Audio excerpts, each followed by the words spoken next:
السلام علیکم ورحمۃ اللہ وبرکاتہ۔ وعلیکم السلام۔ کوئز کے لیے تیار ہیں؟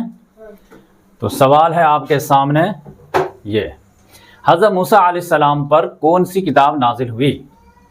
آپ کے پاس آپشن 4 ہے۔ آپشن نمبر 1 زبور، آپشن نمبر 2 انجیل، آپشن نمبر 3 توریت اور آپشن نمبر 4 قرآن مجید۔ تو کس آپشن کے ساتھ آپ جانا چاہیں گے؟ Option number 3 sure? چیک کریں؟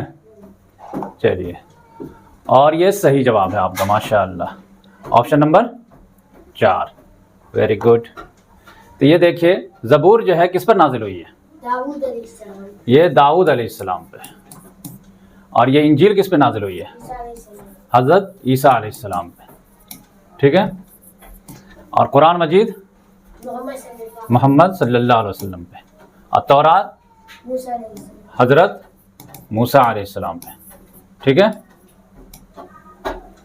تو اب موسیٰ علیہ السلام کے تعلق سے میں آپ کو تھوڑا سا کچھ بتاتا ہوں کہ موسیٰ علیہ السلام کو کن کے طرف رسول بنا کے بھیجا گیا تھا؟ فرعون اور بنی اسرائیل۔ ہاں، تو ان کی 2 بعثت ہیں، ٹھیک ہے۔ ایک موسیٰ علیہ السلام، ایک بعثت ہے فرعون کی طرف، اور ایک بعثت ہے بنی اسرائیل کی طرف۔ تو یہ تورات کتاب جو ہے وہ فرعون کے لیے اللہ تعالیٰ نے بھیجا تھا یا بنی اسرائیل کے لیے؟ بنی اسرائیل۔ یہ بنی اسرائیل کے لیے اللہ تعالیٰ نے بھیجا تھا۔ بات سمجھ میں آئی؟ سب سے پہلے اللہ تعالیٰ نے موسیٰ علیہ السلام کو فرعون کی طرف بھیجا تھا، کیونکہ فرعون نے بنی اسرائیل کو غلام بنا لیا تھا، تو ان کی آزادی کے لیے بھیجا گیا۔ بات سمجھ میں آئے کہ تم سرکشی سے باز آ جاؤ اور بنی اسرائیل کو کیا کرو؟ آزاد کرو۔ اس کے لیے کیا اللہ تعالیٰ نے نشانی کے طور پہ کیا دیا تھا موسیٰ علیہ السلام کو؟ ایک لاٹھی جو سانپ بن جاتا تھا، ہاں، عصائے موسیٰ، اس کو اپنا ہاتھ بازو میں ڈالتے تو چاند کی طرح چمکتا۔ ہاں، اس کو بولتے ہیں ید بیضا، ٹھیک ہے۔ عصائے موسیٰ کے زمین پر رکھ دیتے تھے تو سانپ بن جاتا، پھر ہاتھ میں لیتے تو ڈنڈا بن جاتا، اور بغل میں ہاتھ رکھ کر کے نکالتے تو بالکل چمکتا چاند ٹائپ کا بن جاتا۔ یہ دونوں سمبل کیا تھا کہ ایک خوشی کا معجزہ تھا، اور ایک جو ہے ڈرانے کا تھا، اور ایک خوشخبری کا تھا۔ بات سمجھ میں آئے؟ ڈنڈا کس لیے تھا؟ ڈرانے کے لیے، اور چمکتا چاند ٹائپ کا کس لیے تھا؟ خوشی کے لیے۔ اگر بات نہیں مانو گے تو یہ ڈنڈا ہے، اب مان لو گے تو تمہارے لیے خوشخبری ہے۔ بات سمجھ میں آئے؟ اچھا، موسیٰ علیہ السلام کو جب فرعون کو اللہ تعالیٰ نے ڈبا دیا، اب بنی اسرائیل جو ہے سمندر پار کر گئے، تو ان کی رہنمائی کے لیے اللہ تعالیٰ نے کون سی کتاب نازل کی؟ توریت۔ بات سمجھ میں آئی؟ تو یہی توریت ہے جو یہ ابھی سوال میں آیا تھا۔ بات سمجھ میں آئی؟ اچھا، دنیا میں جتنی بھی آسمانی کتابیں ہیں اس کے بارے میں ہمارا کیا عقیدہ ہے؟ کہ ان پر یقین کرنا اب ممکن نہیں ہے، بس قرآن مجید پر عمل کرنا چاہیے۔ ہاں، لیکن یہ ادھورا جواب ہے۔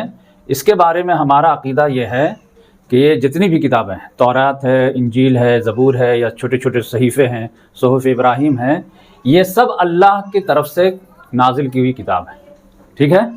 اس میں کوئی شک نہیں ہے، اس کا ہم انکار نہیں کرتے کہ انجیل اللہ کی طرف سے تھی نہیں، توریت تھی نہیں۔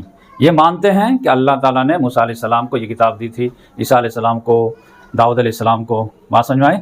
لیکن ایک اور بھی مانتے ہیں کہ اب یہ سب کتابیں محفوظ نہیں ہیں، ان کے ماننے والوں نے اس میں گڑبڑی کر دی ہے، کچھ چیزیں اپنے طرف سے داخل کر دیے، کچھ چیزیں نکال دیے۔ بات سمجھ میں آئے؟ جو کھٹا کھٹا تھا اس کو نکال دیے، میٹھا میٹھا ڈال دیے۔ بات سمجھ میں آئے؟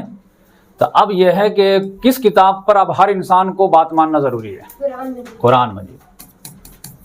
تو قرآن مجید جو ہے ان کتابوں سے ہٹ کے نہیں ہے، ان میں جو انسانوں نے ملاوٹ کر دیا ہے وہ تو ایک الگ ہے، اس کو قرآن نے ٹھیک کر دیا، اور جو باتیں قرآن کے مطابق ہے اس کو اپروو بھی کر دیا قرآن نے۔ بات سمجھ میں آئی؟ تو اس کی حیثیت ویسے ہی ہے جیسے میں سمجھاؤں آپ کو کہ سمجھے کہ قرآن مجید اللہ تعالیٰ کی کتاب کا فائنل ایڈیشن ہے۔ کیا ہے؟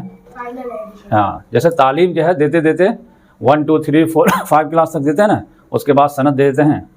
جیسے کہ بچے کو پہلی کلاس میں آپ کلمہ سکھائے، دوسری کلاس میں آپ اس کو نماز سکھائے، تیسری کلاس میں اس کو جو ہے روزہ کے بارے میں سکھائے، چوتھی کلاس میں اس کو زکوٰۃ کے بارے میں سکھائے، اور 5ویں کلاس میں انہوں نے حج کے بارے میں سکھایا، اور اس کو ایک کتاب میں کمبائنڈ کر دیے۔ بات سمجھ میں آئے؟ ورنہ پہلی کلاس میں کلمہ کے بارے میں تعلیم دیے،